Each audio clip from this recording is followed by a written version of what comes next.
I met a guy who had that same Porsche, and we bonded over that. And of course, that night, that guy, he fucked my girl that night, because we built a rapport.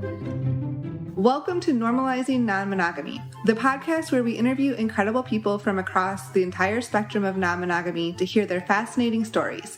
We always strive to bring guests on the show who have a healthy and positive approach to non-monogamy.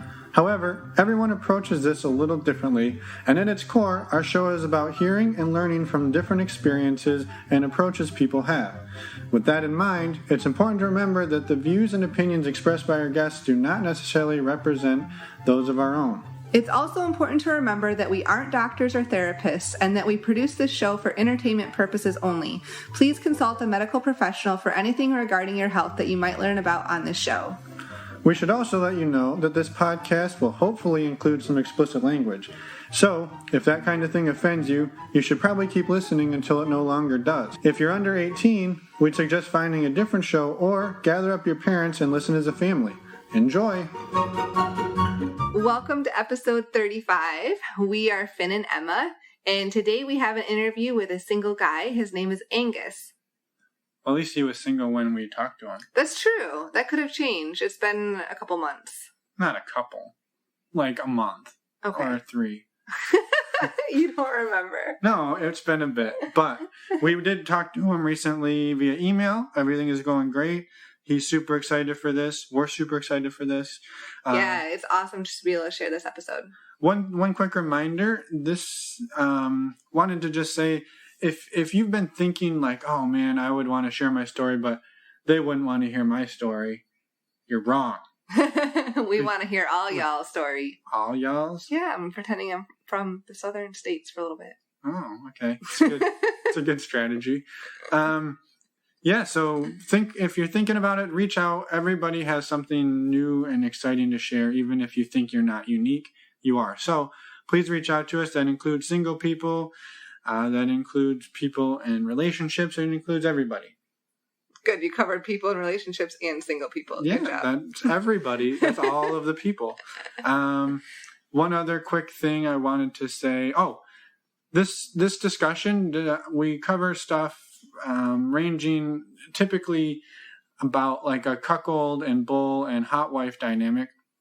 And this is mainly from the perspective of a bull. So if you listen to this and you're like, hey, my experience is different, I'm a cuckold, and that's not what I was feeling or thinking, send us an email and come on the damn show. Are you assuming everyone knows what these terms mean? I think so. Okay, and well, we also talk about them in this episode. Exactly. If they don't, they will as soon as they listen to the first 5 minutes of the interview, if we ever get there. Okay.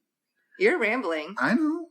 That's how I do. So tell them real quick our favorite places to send people for good information. Yeah, so the first one is stdcheck.com. Please go there if you want to get a STD test done. You can get $10 off by using the link on our website. It's fast, it's quick, or that's the same thing. Yeah, it's fast, it's easy, it's easy. And we have loved using those services before. The other one is Cassidy. That you can also get a free 30-day trial by using the link on our website for that dating site, or leave us a review on any podcast platform and you can extend that to a 90-day. I think we really got to work on our ad game. Yeah, I know. I need to work on that. Yeah. Do some practice. And you practice, I'll interview Angus, and we'll see you at the end. Okay. Wait. Oh, God. You always forget. Our website is normalizingnonmonogamy.com. You can find us on Twitter and Cassidy under the screen name NNM Podcast. Now let's go. Go practice. We'll see you in I'll do my best. 1 hour.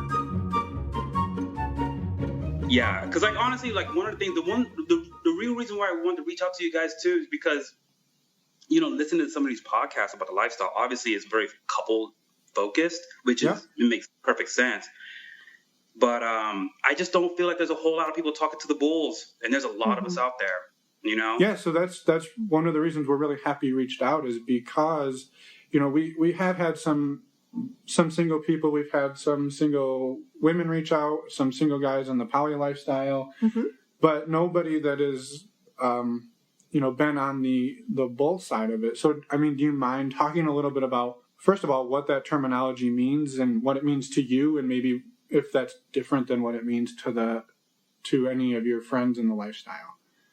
Yeah, I guess the general definition of a bull would be a black male who is in the lifestyle, typically single, although I've seen some black males that are coupled, also called bulls. But yeah, black male with, a large cock, to put it so lightly. But that's typically what a bull is, also known as a BBC, big black hawk. We were curious about that term because, I mean, obviously we're familiar with it, but is that something that, do you prefer one or the other, or do you find one offensive? I know, there's a lot of politics and things wrapped up in that right now, and I'm just kind of curious on your perspective of it. That is interesting. For me personally, I don't get offended by the term bull or BBC. But, you're right, especially in, with today's climate, I guess you could say. There is, it can be a little touchy for some people maybe. Because I think the way I look at it is, when it comes to, playing with a black male, that's a lot of people's fantasies. Typically, somebody who is not black, you know what I mean? Who's right. I want to play with a black male. And I know some people take that fantasy to, I've heard people who take that fantasy to a really, I don't want to say dark place, but just a very different place to where the N-word's being used during sex. And maybe take it to an extreme that's not not needed. But it's so interesting. For example, I have had that happen where I'm full on going at it, whoopie whoop, and then she was like, oh yeah, give me that, bleep cock, and it was kind of like a record stop, and I just and I'm just I'm like, what? In my brain, am I offended? Am I not? But it was just done in such a way where it was clearly you're not trying to be offensive. It was just I don't know, but it did throw me off. So I don't know, couples, if you are listening, I definitely would discuss that with your bull first. And that was what they would what they would prefer to be called. Yeah. But typically bulls, at least, I don't know. Bulls typically, I don't think is going to be a big issue, but yeah, anything further than that, I would definitely consult with your local BBC. Well, and that was something we were curious about too, is I imagine there's a right way, or maybe not a right way, there's probably a wrong way to reach out to a bull or a BBC and ask for what you're looking for. Do you have some tips, and when you get a message from someone that you would look at that and say, yeah, no, these people are assholes, versus, yeah, these people are respectful, and clearly that's what they want, but they know how to word it in such a way that it's not offensive. And you know what, to be truly honest with you, I haven't really ran into that as an issue because, and this is not to sound cocky about it, but when a couple reaches out to me, or at least here in Los Angeles, again, I feel like other places could be slightly different, but in Los Angeles, when I do play with a couple, they damn near almost worship you in a sense. So you know what I mean? You're the king if you come around. Because usually I play with a lot of couples where the guy's a cuck, Yeah. And so it's really kind of as a bull, you have to you really are kind of the, how should I say, the alpha in the room. You know what I mean? Yeah, you're the dominant presence, I think. Exactly. So as far as necessarily having a lot of offensive stuff, I don't run into it. Like I said, even with that one couple that I did play with where the N-word did come out, it was, I was getting her from doggy style from behind, and it just came out, and she wasn't trying to be you know what I mean? It wasn't like that. It wasn't, right. I wasn't offended. It was just kind of shocking. You know what I mean? Yeah. Right. But typically, honestly, I haven't had any disrespect. I haven't run into that. I'm sure it's out there. I'm sure other bulls have run into it, but I haven't run into it. But that's good to hear. I mean, that's a good thing that you haven't run into it. It's a good thing. Yeah, it's a good thing. A lot of times they're just trying to have that fantasy, but have that fantasy fulfilled. Just to back up for a second, you mentioned that the other males tend to be cucks. Can you explain that terminology for any listeners that may not know what that is? Yeah, so basically, like a cuck would be somebody who. How do you describe a cuck? A guy who's just not. It's hard. I know. Well, and I think it's going to differ for different couples, right? What does that mean? And maybe you could explain what it has looked like for the people you've met with. So maybe you're not defining the term, but define it in what you've experienced. Yeah. So there's a few subcategories of cucks. The one that I run into a lot would be where, let's say, a couple. For example, I've had one couple. The guy was like, I want to say like 46, something like that, but his wife was like 38 or something like that. So there's a little bit of an age gap, and he just wasn't pleasing her as well as she wanted. And so he was just like, he would basically want somebody to come in, just to get it out of his wife's system, so to speak, just come and bang it out, she's satisfied, she's good for another couple weeks, and then, but, and then there's another type of cuck where, yeah, he probably fucks good or whatever, but they want, like, for example, I mean, there was one time there was a couple, like, the guy was a cop, and he was like when you talk to him, like, outside of that, this guy is the alpha. I even thought more alpha than myself. I was like, wow, this guy, But It was kind of like he wanted that role reversal. You know what I mean? So that was another type of cuck that I run into, where it's like it's more of a fantasy. It's not there's anything lacking. It's just that's the role that they want. Yeah, he wants to play a less dominant role, and he wants to see someone come in and be the dominant person in the bedroom that's not him. Exactly. And so that's why it's kind of hard to define, because it's like, how do you define that when there's so many nuances to each individual couple? I've run into so many scenarios. I've run into couples where the guy's not even a couple. The guy just wants to fuck with you. He's like, yeah, come on in. Like we're all gonna fuck her. It's not like it's not like that he's sitting in the corner jerking off. But I have seen a guy in a cage once, and that was, I couldn't wrap my head around. It's like, really, wow, she let you lock you up like that? Because I mean, as a bull, like as a guy who is a bull, like I would never have my dick put in a cage. That was I can't fathom it. Like I just can't even understand why. But that's what they like. No judgments. Right? Exactly. So one of the things we were curious about was, how did you get into this, at the beginning, and maybe is your personality, is it a more dominant personality, or is this like a character you play when you get into the bedroom with couples? Okay, that's two questions. Let me break one down. I'll start with the role. Am I dominant? I do consider myself a bit dominant, but like I definitely know that there's more dominant people than me. Mm-hmm. But I am pretty tall, so I do, like, when I come into a room, people notice me, and I notice that, so I know I have like alpha tendencies.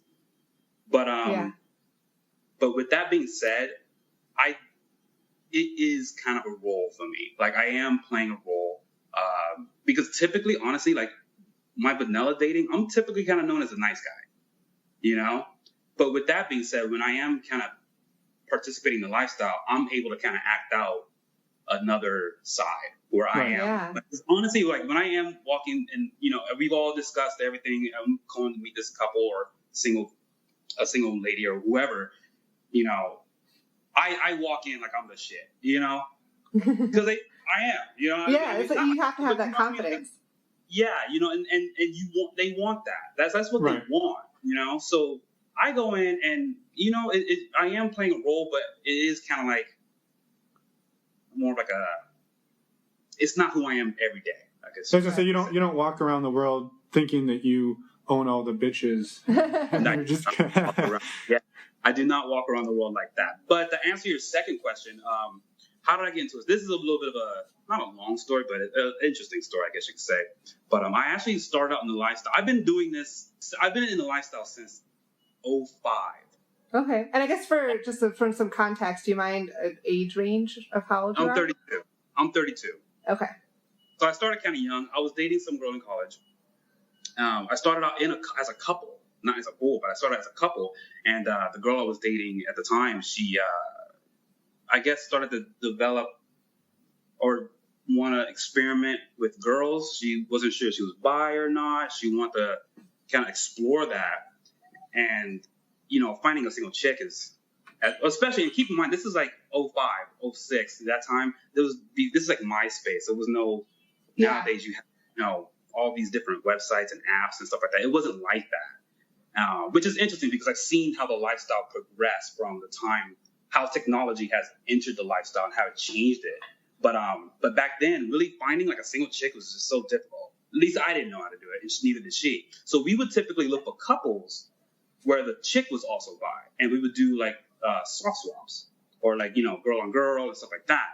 So we did that for a while, and then eventually we kind of got more comfortable with doing full swap, and we were in the lifestyle together. We did that for like a good 2 years, and we enjoyed it. I learned a lot, and I'm the type of person where when I get involved in something, I get so analytical about it, where I want to understand how it works, take it apart, figure out what makes it work. And so I really I don't want to say interviewed a lot of couples, but like I would always ask couples, like questions like, how are you guys doing this? Or, like try to understand them, because everybody's so different. And I really developed a good appreciation for the lifestyle as far as like it's a couples, because a lot of the couples I met in the lifestyle were so happy. But at the same time, to play devil's advocate, I have seen a lot of people crash and burn. I always say, new couples coming into this, I always tell them it's better to, instead of diving in head first, it's better to just take the steps and get your feet wet first to see if you like it. Because if you don't like it, you can just get out, and it's not like it's just easier. Because I've seen it. But with that being said, I've seen couples that have been doing this for years, and they were very happy, and I picked up on that. Yeah. So well, it must have been interesting too, because you started as a couple, and so you got to see that all as a couple. Yourself and interacting with all those other couples out there. Exactly. So even at 2 years, we actually would play with single guys. I actually thought those threesomes were fun. I thought it was a lot of fun. I've met a lot of cool guys who we would connect, and next thing you know, we're just having a cool threesome. And we got into this because my girl was bi. But we progressed in the lifestyle to the point where we're having threesomes with even just another male. But fast forward, we ended up breaking up not because of the lifestyle. Just want to throw that out there. It wasn't because of the lifestyle. It was actually, I had to move because I finished college at the time, and I wasn't getting work at that location where she was at, and she was going to college, so she couldn't move. So it was kind of like, we don't see a way out of this, and we were young. I moved, and I moved back to LA essentially. And after like about 6 months, I actually got hit up from a couple that I had played with before as a couple. They hit me up, hey, aren't you back in LA? And I was like, yeah, I'm in LA. And they're like, we're going to be at the Staples Center seeing a show. We have a hotel. Meet us after the show. The show ends around 11:30 or something like that. Have a drink and come back to the room. I'm like, sure. And that was the first time that I played as a single male myself. So it kind of almost just fell in your lap there. Like they just invited you. Literally. Well, yeah. Well, they knew me. They knew me and my girl at the time, we had played. But so you were already a trusted entity. Exactly. So when they were like, hey, I think he's back in LA. So they hit me up. Right. And of course I was down. So that was my first experience as playing as a single male. From there, that's when I started learning as far as okay, there are couples who are looking for that. Because coming from being in the lifestyle as a couple, I understand how bombarding it could be if you put an ad out or try to look for a single guy, because there's a ton of them, and you really are looking for a needle in a haystack. And I get how some guys are just either they don't get it, or they're just not, they're assholes or dicks or whatever, like a lot of single guys. For every 10 single guys you talk to, there'll be that one who's like, okay, this guy's cool, you just get a dick pic immediately or some stupid shit, Yeah. But because of the fact that I started as a couple, I understood what couples are looking for. Yeah. So I actually found it pretty interesting and was able to really communicate with couples who are looking for a single male without necessarily coming off as too thirsty or just some guy who's there to fuck his wife. You know what I mean? Yeah, right. So it made it easy. Having been in that position, and maybe there's single guys out there listening that aren't in a relationship. Obviously, if they're single, they're not in a relationship, or haven't been in that relationship side of it. what are some tips you would have for them in terms of navigating this, maybe to have a little more success? So it's funny you mentioned that. I'm going to answer that question. But with that being said, I actually even kind of played with the idea of starting my own podcast to answer some of these questions, because I could go on all day. But yes, bulls, if you are listening, or single guys, or even just couples, whoever, if you are listening, there is a right way and a wrong way to do this. Rule number one, and I'm just going to get this one out of the way. Do not just send a dick pic right away like that. It just doesn't work. I'm sorry, it just doesn't work. You know, just wait a few, like 5-10 minutes. No, not honestly. To be truly honest with you, like when I message people, I don't even really bring up sex like that. You know, I show them what I look like, but you know, after like a little, I get to know them a little bit, but. Well, you want to demonstrate to them that you're a human being and you're like a normal person, because that's what's going to gain their trust in you, rather than dick pics and just like straight up talking about sex. Sure, that conversation's fun and sexy, but establish a little bit of the trust first, I would think. 100%. But then also too, I mean, to add to that, I feel like, because I remember when I was in that position, the first day I'm talking to a couple, I'm not really trying to appeal to the woman. I'm trying to appeal to the males, because I'm just feeling like if I was a guy and I have my girl, I'm not just going to let any guy who's just throwing up a bunch of random cock pics come over and fuck my girl. I'm not even going to invite him to my house. Like, You really want to kind of like build up a rapport with the guy. That way he gets the trust where he's like, yeah, come into my house or meet us up, and then here's my wife or my girlfriend or whatever. You really want to get the guy's trust first, Right. Yeah, I think that's really good advice, because I mean, we have looked for single males in the past, and I will say 9 times out of 10, not that there's been 9 of them, but approximately percentage-wise, the ones that we have picked were the ones who interacted with both of us and were curious about both of us, and it wasn't just, hey, sexy, what's, whatever. Right. Talking to Emma, it was, hey, you guys are a couple, and here, and so I think that's spot on advice. I like that. Yeah. I always, and again, I'm not necessarily talking like sexually or like, flash them a dick or hey, what you wearing, boo, boo, boo, none of that. I'm really just getting to know them, talking like a normal person, like at a bar, like, hey, you obviously not asking too much detail, like, what do you do for a living, but just getting to know them, getting to know the guy if he's into the certain sports. For example, I actually had this a 1980s Porsche that I was kind of driving around at the time, and I had met a guy when I was in a relationship. I met a guy who had that same Porsche, and we bonded over that. And of course, that night, like that guy, he fucked my girl that night, because we built the rapport. And I'm like, oh wow, you got that? We're talking, we're hanging out. Next thing we're drinking, having a good time, and but like it's that you really want to get the guys. You want to get the boyfriend or the husband to like you, because ultimately, even if the girl likes you, if the guy's not feeling your vibe, you're not fucking his girl. I guarantee it. I promise you, you're not gonna fuck his girl. Yeah. I think that's pretty good advice. Yes, I agree. The other advice, honestly, like, again, I'm in Los Angeles. There are a lot of bulls out here. You are selling yourself to an extent. You gotta be a little bit of a salesperson. And with that being said, pretty sells. I'm not gonna, I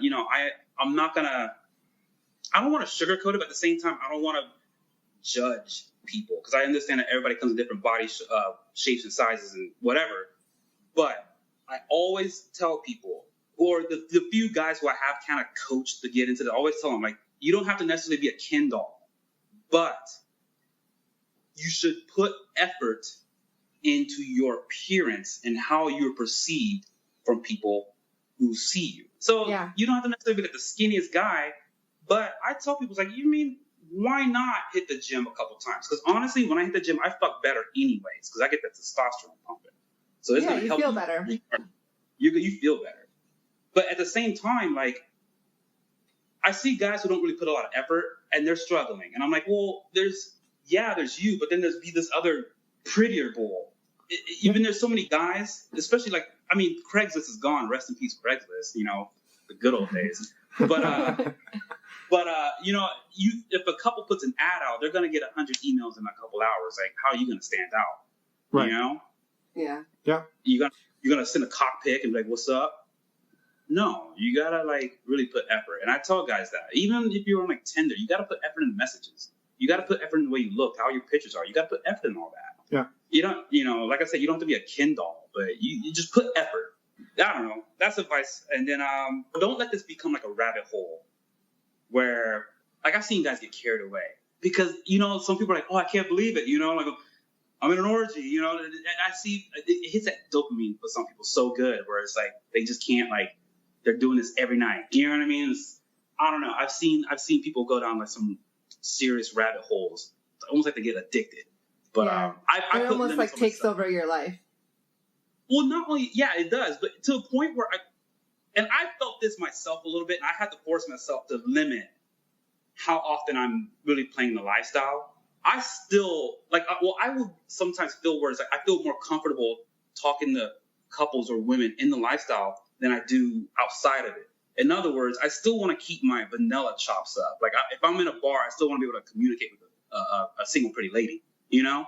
Yeah. But I've seen some guys where it's like, they get so into it, so deep, where they don't even want to go to a bar to talk to chicks. Like, no, I know a party over here. And I'm like, well, yeah, but I don't know. You know, I always tell people, don't let it become like an every weekend thing. You know, kind of limit it. I was curious, do you think that your ability to navigate this lifestyle and communicate with women and couples in this lifestyle has improved your ability to navigate the vanilla dating and world of sex and all of that? Or has it not really impacted it at all? I would say the opposite. I would say keeping your vanilla chops up will help you with the lifestyle. Because it's harder to talk to somebody. Like, if I'm at a bar, I'm at a lounge or whatever, it's harder to talk to somebody because you don't really know much about them. But I mean, if you're at like a swinger party or you're on a swinger website, you at least kind of like know, like, okay, well, they're sexually open. I get that. Yeah. And so there's a level of implied interest. Exactly. Right. Exactly. Great way to put that. Yeah. So I think still keeping your vanilla chops up is good. And that helps you in the lifestyle. Right. Yeah. You know? No, Because honestly, I'll be at a bar and I'll see, let's say there's two girls and a guy. And they're all kind of huddled around talking. I know, for example, that guy's probably dating one of them. But one of those chicks is a roommate. One of those chicks is a sister. But I could go into that little group, make friends with the guy, practice that, which I take it to the lifestyle. The guy now trusts me. And then I'm kind of like asking, so how do you all know each other? He's like, oh, yeah, that's my girlfriend. That's her roommate. Boom, there's your target right there, and now you're in. You know, you already know which one. You're not offending the guy by hitting on this girl. Or you get lucky and you go home with all of them. You know what? Maybe. The lifestyle's becoming so, I would even say mainstream in a sense that, yeah, that could happen, you know? That definitely could happen. But so I don't know. Sorry, what were you going to say? I would say in your so now I guess you are doing vanilla dating as well as lifestyle dating. When you I guess meet people for the first time, are you upfront? I'm assuming of kind of what your interests are and what you've done and how has that impacted your vanilla dating? Well, if I'm in a relationship in the vanilla world, the swinging world comes to a pause. Yeah. But as far as like if I'm dating or meeting somebody in the vanilla world, I kind of feel them out, but typically I keep them very separate. I have once told a girl that I've done this, and it didn't go over so well. So with that, I kind of keep them separate. None of the girls I've ever dated in the vanilla world really know about the swinging of the bull lifestyle or any of that. But right. But with that being said, to be truly honest with you, like lately I've been kind of like feeling like maybe the vanilla world, or honestly I think maybe I want to date somebody who's also interested in non-monogamy, if that makes sense. Yeah, or at least sexually open-minded. Yes. Instead of having it be so separated, or because I've had it where it's like years of doing this, I've seen things, you know what I mean? I've been part of things. And then you go to a vanilla relationship, and I'm not going to say it's boring, but sometimes you're just kind of like, hey, baby, put this on. She's like, nah, not interested. And I'm like, really? You won't even put that on? Like, you know what I mean? Like, so would you consider being in the lifestyle with a partner moving forward? Yes, definitely. Because I started with that. Right. I started with that. So I definitely could see myself doing that. In fact, I could see myself doing that more now than I did then, because at the time when I was doing it in a relationship, I did that for 2 years. And I was trial and error. I was learning. But now I've been a bull longer now. Yeah. Yeah. And so now I'm kind of like, I know what I want. I've experienced a bunch of things. I kind of see what works with couples. And I kind of have more of like a fine-tuned idea. Like, this is how I want it to work, or things like that. So, I think it'll maybe, hopefully, next one will be non-monogamous. Right. To some degree. But I'm not a poly person. I'm not poly. Okay. I'm a swinger. I definitely have more like swinger tendencies. It's not so much like I don't necessarily share emotion, but I will share like physical, like, the sex, Sure. Mm-hmm. Yeah. Sure. Yeah. Do you identify as bisexual, or you identify as straight? And I guess my question stems from, in the situations when you have threesomes, how do you negotiate that? Well, and maybe to build on that, to back up to the cuckold label, we are aware that there are cuckolds out there who are interested in part of the dominance by another guy is some type of bi play or bi adjacent. I don't know the best way to say it. So, right. Is that something you've come across, or how do you navigate that? I come across that. Yeah, I definitely come across that. Me personally, I'm straight. Yeah, I definitely identify as straight. I play straight. I have had it. Well, some couples will definitely ask. A lot. It kind of just varies, but I have had where some guys want to like clean off my penis after it's been like, you know what I mean? Uh-huh. I've had that. That was more for them than it was for me, though. I didn't really get enjoyment from it, but I don't know. I try and keep an open mind. But as far as like actually penetrating another guy or being penetrated by another guy, none of that I'm really into. Anything like that, or I'm not gonna put a cock in my mouth personally. Right. But it sounds like if the other guy was like, hey, I want to do this to you, maybe prep you for her or clean you up afterwards, like that's something maybe it's not your thing, but you're happy to at least oblige. Yeah, that's exactly. Exactly.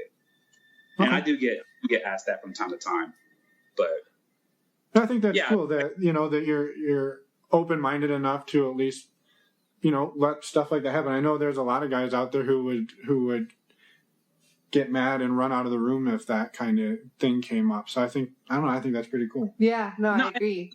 Yeah, I've had threesomes where it's like the guy wasn't a cuck. He's actively involved in the sex and everything, and it's like it's so hard to really like avoid contact. You know what I mean? Yeah. It's incidental contact's going to happen. At least if you want to do it right. Yeah, it's going to happen. So I'm not like necessarily like a homophobe when it comes to that. But I just know that I don't get turned on, or I don't have the desire to put a cock in my mouth. Sure. Yeah, and that's okay. Yeah. Well, we were curious too. When you meet other couples, have you started to develop like ongoing relationships with certain couples, or do you typically meet one couple and then that's the last time you see them? Or I guess what does that sort of look like for you? It's typically longer term. Typically, mostly like I've had a couple where it was just kind of like you meet once and you're out, but that was typically because either I didn't vibe with them, or maybe I don't know, I was like traveling or something like that. Like it would be like certain circumstances. But if they are in my local area, I typically go for longer term. Usually, lasts for a few months and then it kind of fizzles out. You know? But it's usually more of like a long-term meet a couple times a month type of thing. Right. Mm-hmm. Yeah. Have you had a kind of a more, somewhat of a taboo more question? Have you had people ask you to play without protection? And I know that can be a really big fantasy, especially with the bull fantasy. And how have you handled that? Great question. So with that being said, first off, and if there are bulls listening, there are so many places you can get tested for absolutely free. One of the things I like is gotta give it to the LGBTQ community, because they have all these little clinics set up where you can just walk in for free and get tested, and I do, and they don't care. And so I get tested regularly. I typically will have results with me, paperwork in hand, no more than like 3 months old, especially depending on my play frequency, but I like to keep it at around 3 months. Because yes, I do get asked, especially since I do play with couples more long term. The first time you're going to use protection, of course, but sometimes I do get couples where they like that whole cream pie cleanup, you know? Yeah. They want, and so they get their results. I have mine. If everything's legit like that, then yeah, I don't necessarily mind going bareback. But I guess with that, obviously being in this lifestyle, you do have to accept a bit of risk. It's just how you want to manage that, and that's just how I manage it. I get tested free. Like I said, the every city has like a little area where it's like, LGBTQ or whatever, and at least in LA, Right. When I wanted to mention too, you are in California, which it is different. I know it's different in other states, but there are facilities out there. It is easy. You can get tested on a frequent basis. So, and I think it's cool too that it sounds like it's something you do, but it's a very intentional thing. It's something you think through, you handle it in a responsible way. And when you do it, it's because you wanted to, not just because you're doing it with everybody you meet because, that's the way you do it. So I think that's really respectable. And I think it's amazing to hear like that you're getting tested every couple of months. Yeah. So that's really awesome. Yeah, I do that. It's really no big, I guess if it's free, like I know I wouldn't want to go to my doctor. It'd be embarrassing to talk to my own doctor. But like, something about the going to like the clinics at the gay community, I feel more open and just like I tell the guys, he asked me how often do you have sex and how many partners? I answer that honestly. I'm like, well, Yeah. But I don't know. I feel more comfortable going there. I feel like there's just no judgment, where I could really be honest and get ask questions and really get real answers. Versus if you're talking to like a doctor you've known for years and stuff like that, maybe it could feel uncomfortable. So I always tell people, find your local LGBTQ community, or I hope I'm saying the acronym right. I know it changes from time to time, but I think if anybody's listening and is taking that out of context and getting offended, then they need to reevaluate. It's you're clearly trying to give them a lot of credit for what they've helped pioneer. So I think that's commendable, whether or not you have all the letters in the acronym. Yeah, it's completely free. And so I do that. But also, too, with that being said, like I said, you're trying to sell yourself. Like if a couple puts an ad out, they got like 100 emails, and they've narrowed that 100 emails down to 25, and then they narrowed that 25 to like 5, and then they probably narrowed that 5 to like the top 3. At that point, if you have test results, paperwork, even if they don't want to play bareback, that just puts you, that's like the bonus. You know what I mean? It's like, okay, this guy's responsible. It just says a lot. Yeah, so, absolutely. If you're listening, like, just get it done. You know what I mean? I know sometimes it could be intimidating, and I personally hate needles, but it's a grin and bear it. Yeah, grin and bear it. But also too, like the play is more satisfactory when you don't have that stress. You know what I mean? Because it automatically gives a little bit more trust, or a lot more trust in the people you're playing with, and it takes down that little bit of uncertainty that you might have in the back of your mind. Right. Yeah. And on the flip side, do you lean towards playing with couples more when they're able to present you back the same respect that you've given to them with, recent test results? Or have you turned people down because of not having them? I won't necessarily turn them down, but I'll be reluctant to do bareback. If it's like, let's say I'm playing with a couple, I've gotten to know them and I kind of get their vibe, and let's say it's been like 2 months, sure. You know what I mean? Like, it kind of just varies. But typically, right off the bat, if they don't have the paperwork, then no, we're definitely going to play safe, Yeah, sure. Yeah. So I had a couple other fun questions. Sure. Uh-huh.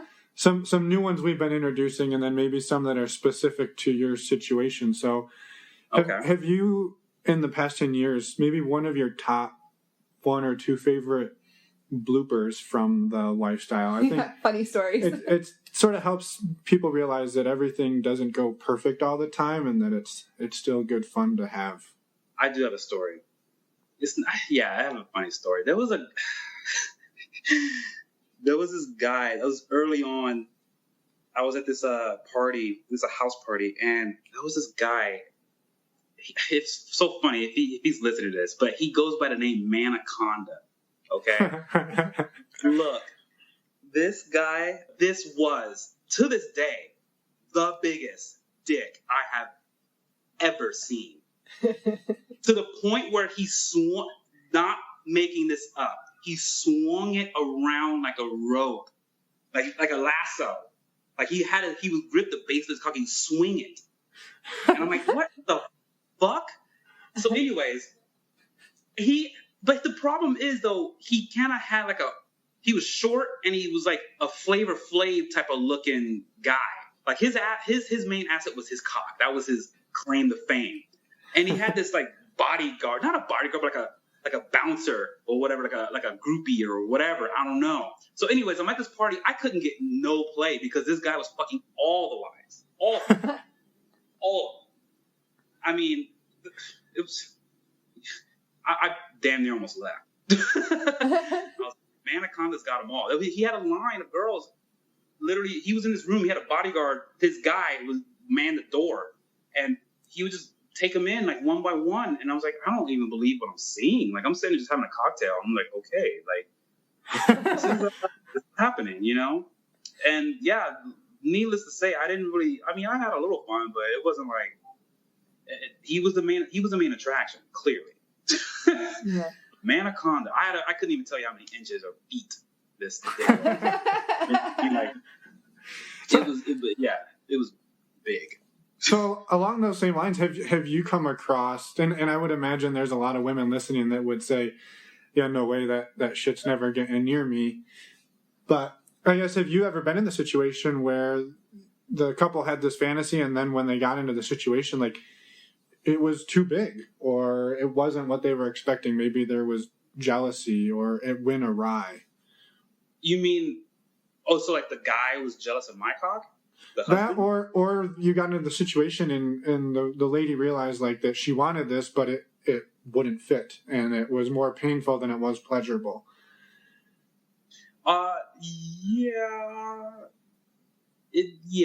Like honestly, like petite girls, I don't typically go for them because of that.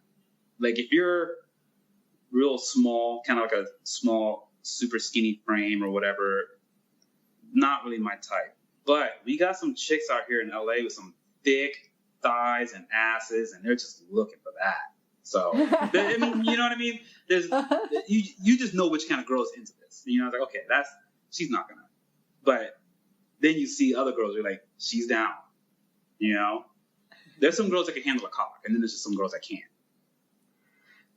Yeah, I don't know. That's fair. I mean, I think it all comes down to body anatomy. Yeah. Yeah, well, you know, there's like little small, like, you know, 4 foot whatever girls, and you're like, okay, like, yeah, I already know. I want to impale you. You know what I mean? Right. Well, and you don't want to intentionally hurt anybody either. So I hope we get hate mail that says like, "Fuck you, I'm 3'5" and I'll take Manaconda all day long." Hey, look, if you are 3 foot whatever or 4 foot whatever, and you know, you could take a dick and you're in LA, shit. You know, hey, we'll make it work, But typically, yeah, and luckily, again, being in LA, I mean, there's not a shortage of females. There's not a shortage of females, and there's so many. Like, if that chick doesn't want it, the next one does. It's not like a big deal.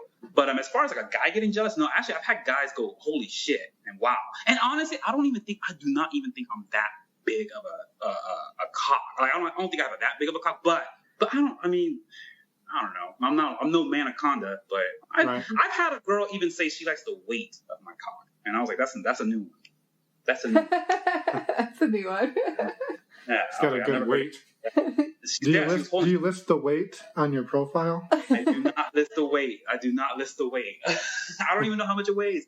Funny story, I don't even know the exact inches because, I mean, I don't know. To me, it's so weird to put like a measuring tape up against your cock. Like, what am I doing? I use Coke cans, so I'm like a 1.5 Coke can. Oh, I never saw you do that. Oh, okay. Yes. Maybe I should try that.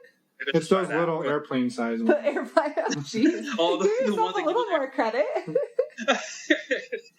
But no, I've had girls. One girl swore, so this has to be 9 inches. I was like, okay, if you say so. But I mean, I don't know. So, are you out to any of your friends and family that this is something you do? No? This is completely separate. But I feel like that's what makes swinging fun. In fact, I've listened to some of your previous podcasts, you've asked the same question, and people are like, oh yeah, I told my parents, and I told my I was like, why? It's in your bedroom, for one. It's none of their business. But also, too, like, having that secret lifestyle, that secret, like, thing, that's what makes it fun, to me. Uh-huh. And honestly, to be really honest with you, one thing about swinging, and I've learned this from even just doing this in the past as a couple, you want to be able to turn this whole thing off if you want to. Because you never know. Maybe you and your partner are going through a rough time. Maybe just not in the fucking mood. Like, honestly, frequency's never been my thing. I'm not trying to have sex every day. Jesus. But I like to just be able. So I got work too, So I want to be able to turn all this off, and I don't want like my lifestyle friends and shit creeping into my vanilla shit, because sometimes I just want to like come home, relax, or have a friends, or go meet up with my vanilla friends and just hang out, not think about this. But then sometimes I do, Yeah. So my mood changes, so I don't want to necessarily live it. In fact, to be really honest with you, I don't like the fact that we call this a lifestyle, because at least for me, I'm not necessarily trying to make this my lifestyle, Right. And I have air quotes, you can't see that, but this is just something I turn on for some weekends and I turn off when I'm Monday back at work, you know? Well, and it sounds like you kind of demonstrated that when you said if you get into a relationship with somebody, you just kind of put it on pause, and it doesn't sound like you sit there craving it every day because you're in a relationship. You're not out with all these other people. Right. Exactly. Like, exactly. So, yeah, no, I don't come out to my friends. I don't come out to my family. I don't see the need to do that. It's in my bedroom. It's none of their business. This is my life, Have you had to make up some elaborate excuses ever to, like, for where you're going or anything like that? Maybe in the past, but typically I don't know, if I'm going somewhere, again, like, it's my life. Yeah. If I'm going somewhere, like, they don't need to know. I'm going out. Yeah. Where are you going? I'm going out. I'm just going out, or I'll just make something up. But yeah, I'm not. I keep it very separate. And if I do go to a party, it's like a party that I plan on going like a couple weeks in advance, so it's already like that. Like, it's not like everything's already been taken care of. Right. It's an event. It's something I like to look forward to, and I feel like a lot of couples should do that too. I feel like I remember when I was doing this as a couple, it'd just be like an every weekend thing, and I feel like that was wrong of us. We should have made it where it's like, this happens once or twice a month. We look forward to it. We plan it, and then when it comes, and then once it's gone, we look forward to the next one. Versus it being like you're every Saturday night. Yeah. Because then it no longer becomes special. Right. It becomes mundane. Right. When you do go to the parties, I know there's a lot of, controversy, maybe is a strong word, around single males and parties, and there's typically an imbalance in your price is double or triple or whatever versus a couple versus a single female. How do you navigate, getting invited to parties or getting on guest lists? Because I know that can even be a challenge. And it may be different in LA. Right, yeah. So how does that look for you on a... Yeah. Right. Yeah.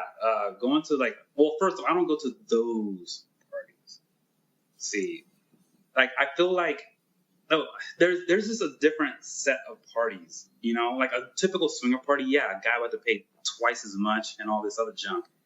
Not at all. I go to parties specifically where there's a ton of single chicks and a bunch of single males, and that's what they're looking for. So shout out to the kick groups, by the way. The kick groups is where you can find those parties. Now that Craigslist is gone, the kick groups has definitely been a huge resource. I'm a member in some groups, and literally it's just a bunch of unicorns and a bunch of bulls. That's all it is. And for someone who... Or go ahead, sorry. Go ahead. And then they throw parties. So it's like, you don't pay no more than the typical $40, Right. Yeah. For someone who's interested in finding some of those kick groups, how would you suggest doing that? Or is it an invite only, or? It is. Yeah. It is very invite only, which is what I like, though. But because a kick group, I think only have 50 people in it, so they're very small, which I like too, because you get to know everybody in the group. In fact, the interesting thing, having been in this lifestyle for so long. Like I said, I started before, back in 2005, where, hell, the iPhone wasn't even invented yet. Yeah. Yep. to now, before it was, like I said, it was very difficult to find people who, were into this. In fact, I didn't even know other people were, or what. I figured that other people were, but how do you find them? It was so difficult. But to now, with the kid groups, they build communities of people where it's everybody in the group. Everybody in the group. You talk daily. You hang out, yada, yada, yada. And then usually there'll be non-play events where they maybe a happy hour meet after work. Because typically the kick groups are, I shouldn't say typically, but most of the kick groups are very localized. So it'll be this is for, whatever in LA. So everybody's kind of within your area. Although with LA traffic, even if you're on the other side of LA, it's a mission. Yeah. Yeah. But, so with those groups, have you developed some true friendships in the I know you don't like to call it a lifestyle, but in the community? You know what? There are some people. It's funny, if they listen to this podcast, I'll know exactly what I'm talking to. But there are some people who I've developed true friendships with, where even outside of the lifestyle, they are really good friends of mine. And that's one thing about this lifestyle that I think, seeing how it's evolved from then to now, I think it's going in a very good direction, because honestly, I like now going to a party where I know everybody's face, or at least have some type of rapport with them. I know everybody here. And there's 50 people in a kick group. You throw a hotel party, at least 15, 20 of them will show, So, yeah. But these people. You've seen them before. And it just makes it so much fun because everybody knows each other now. It's not like a bunch of random faces. Although there may be one or two that, you don't know or whatever. But typically speaking, everybody here Yeah. And I like that. I love that about it. Well, it's a more comfortable environment. Very much more comfortable. And every guy is, it's kind of funny to be, because every guy, when I go to these parties, every guy in there is black. They're bulls, But all the girls are looking for to play with bulls, so it makes it really nice. So even if you're not a bull, you can find a kick group that really caters to who you are and what you're looking for. Mm-hmm. And It could be a small knit community. But that is a double-edged sword, because there is drama sometimes in these kick groups, which I won't go deep in on, but sometimes it can be some high school drama. But all in all, I think it's a very positive direction, I think, especially now that Craigslist is gone. Right. Another resource, a lot of people don't know this, but Tumblr is crazy. I love Tumblr. I don't even really fuck with any other social network, to be really honest with you. Tumblr is the shit, I meet a lot of swingers and a lot of other people there. Huh. Yeah. Exactly. Everybody has the same reaction. Yeah. See, I wouldn't have thought that. Here's the thing. Tumblr is it's a blogs, you know? But Yeah, right. It's unpoliced. So you could post news. It's not like Instagram where, you know, you get your shit taken out. People post some. You should see my Tumblr. I'll give you guys my Tumblr. My Tumblr is fucking filthy, okay? I mean, I cannot open that app in public. Seriously. I just can't. And are they people you actually know in real life, or is it just some? I've met people in Tumblr. I've met people from Tumblr. Very cool. Yeah, I've met people from Tumblr. But yeah, I mean, so those are two resources I use. Now that Craigslist is gone, you know, bulls, couples, single, whatever, whoever you are, if you are looking, those are two resources I recommend. And then of course, you know, there's Cassidy and SLS and other things like that. You know, but I know bonus on the kid group is you can make sure Manaconda's not going to be at your party. So hey, you know what though? That was so long ago. If he was, I would probably show up just to watch. Just to watch. Just be like, wow, he's still doing it. He's still doing it. And that guy, he had to have been like 40 something. He had to have been 40 something. But he was in there slinging the dick like a lasso. He would get him. He would take your wife. That's hilarious. I guess so. Before we start to wrap up too much, is there anything that you were hoping we would ask, or that you wanted to make known about the community and the BBC and the Bulls that maybe we didn't touch on yet that you were hoping to let people know? You know what? I thought about this too, because like I know as soon as we get off, I'll be like, oh, I wish you guys had, but that always happens, right? I know, right? I would say I feel like I kind of touched upon, if you are a bull, and if you're listening and you're a bull, or you want to be a bull or whatever, I kind of already touched up a little bit as far as you know, the do's and don'ts. But if you're looking for a bull, Tumblr again is a great resource. But the one thing about Tumblr is hard to localize it. It's hard to really, you have to almost get not lucky, but it's really difficult to say I want somebody within, like, let's say 5 miles. So maybe that's where more like Cassidy or something like that will come into play. But but I know that the thing is, like, a lot of people don't want to pay, especially if they're trying it out.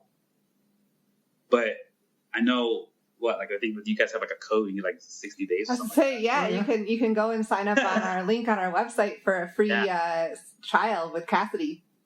So especially with Craigslist being gone, I would go into a whole thing about Craigslist, because you have to really know how to navigate that. You really have to know how to navigate that. But it's gone. It's gone, you know? But did you use Craigslist? Craigslist. Yeah. If you know how to do it right, there's a lot of crazy on there. At least there was. But if you can get a feel for what's genuine and what's not, you know, especially that coupled with Kick, like I wouldn't just necessarily, here's my phone number, call me. No. You gotta give them your Kick, and then you gotta feel them out, and you can kind of tell. But as a guy searching on Craigslist, like, there's obviously picture collectors trying to collect a dude's pic, but it's harder for a woman to look on Craigslist, obviously. You know, they're trying to get your pictures. But the funny thing is, honestly, I've talked to a few chicks because, you know, you see like the section where there'd be a single female looking for like a dude, and you're thinking, that's just got to be all fake. I've met some chicks that have actually posted. And I was like, so girls actually they were posting in there. And I was like, Craigslist, yeah. But from the like the woman searching for a dude, which is, I always thought all fake shit. I was like, everything in here is fake. I never even go in that section. You know what I mean? Yeah. But yeah, I've met some chicks like, I posted. I was like, I feel like that would be so dangerous. A bunch of random dudes, but whatever. They worked for some chicks. But I don't know. I'm trying to think of what I would, if there's any last thing or any question or anything I want to say before we come to a close. I can't think of anything right now. Okay. Well, no problem. No, I think you gave a lot of really good advice, and you kind of opened the door into the life of a bull and what that looks like. So thank you for sharing all of that information with us and our listeners.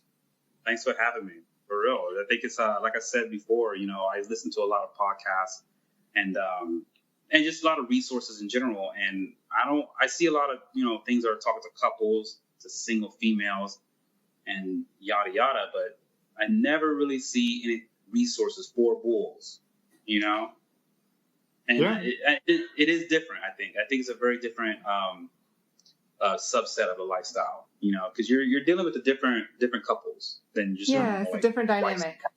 They're very different dynamic. So that's why I reached out, because I feel like, maybe I could be like some type of spokesperson, but I just felt like I at least want to open the dialogue to where it's like there are bulls out there, and people know that, but Well, and it's nice to hear one talk for more than 5 minutes about what it is, and to actually get to get to know one. So I think we've really enjoyed it, and I hope everybody else has enjoyed it. And definitely, so thank you again for reaching out. And when you launch your podcast, let us know, and we'll tell everybody about it. So go find it.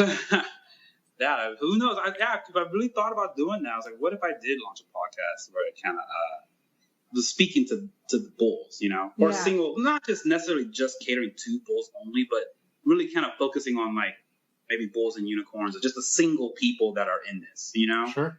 Yeah. So who knows? That's one thing I wanted to ask you too. If somebody had questions for you, would you be open to answering them, or would you? Absolutely. I do have people that actually hit me up. I can give you guys my kick. My kick is BGLA 2015. That's my kick. Okay. Feel free to hit me up, especially in LA. Yeah, we will put it in the show notes so people can get a hold of you. Yeah, cool. Or definitely. If they have questions for us or for you, that would be great. Cool. And if you don't have a kick, I know a lot of people still aren't on that. I do have a separate email set up for that, which is bbcnla@icloud.com. Okay. So if you want to do an email, we'll put that in the show notes as well then. Perfect. Awesome. Thank you. Thank you for being a good.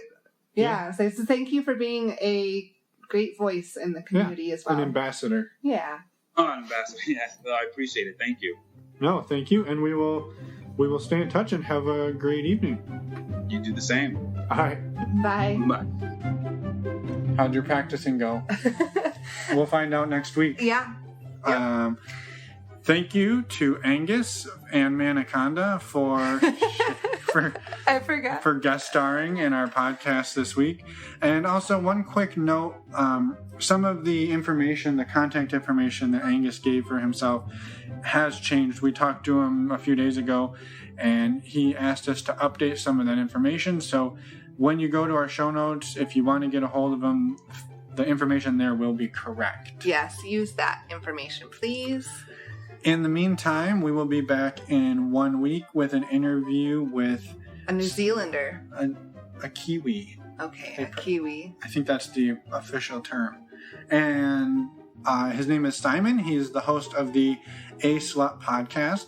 And we have an awesome conversation with him about consent, BDSM, non-monogamy. What? Polyamory. Yes. And we have Emma trying to do advertisements again. I hope so. So we will see everybody in 1 week. Yes. In the meantime, you can find us, as always, on our website, normalizingnonmonogamy.com. Thanks, everyone.